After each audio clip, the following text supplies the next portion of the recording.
qui vont pouvoir me rejoindre. Et on va enchaîner directement. Donc Nathalie, et je crois que parce qu'elle nous rejoindra, je vais laisser la parole tout de suite au professeur Philippe Denis. Et donc voilà, on a une session de formation médicale continue, un peu sur le même principe que celle de ce matin.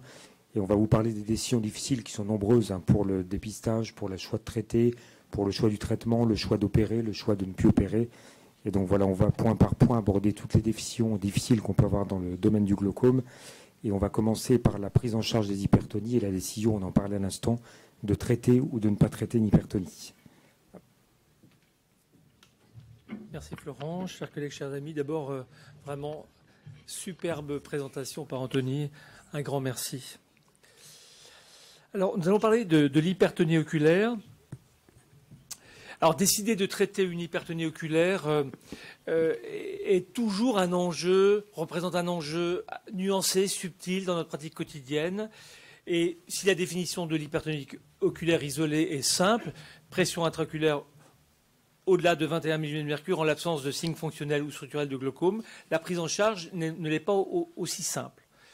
Alors, nous avons appris que seule une fraction des patients ayant une hypertonie oculaire vont développer un glaucome. Cependant, il n'y a pas de seuil critique et il n'y a pas de profil clinique universel qui va déterminer le risque.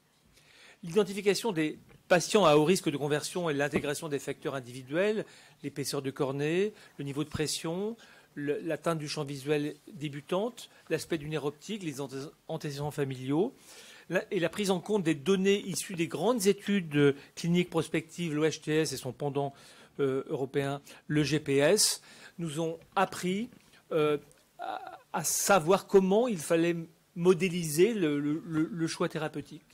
Faut-il traiter tous les patients à surrisque statistique ? Peut-on se permettre d'observer un patient qui a 27 mm de mercure sans profil défavorable ? Où se situe l'équilibre entre la prévention et la surmédicalisation, entre un surtraitement qui sera potentiellement mal toléré par le patient, anxiogène, et une absence de traitement qui peut être également délétère. Où se situe le curseur et comment allons-nous faire? Alors, nous avons notre rôle est de choisir, d'évaluer le risque évolutif vers le glaucome et de proposer une attitude qui va être adaptée, individualisée et basée sur les données probantes que nous connaissons, sur le contexte clinique et éventuellement les préférences du patient. Donc, c'est ce cheminement individuel et décisionnel que nous allons voir ensemble. Alors, quel est le risque si non traité?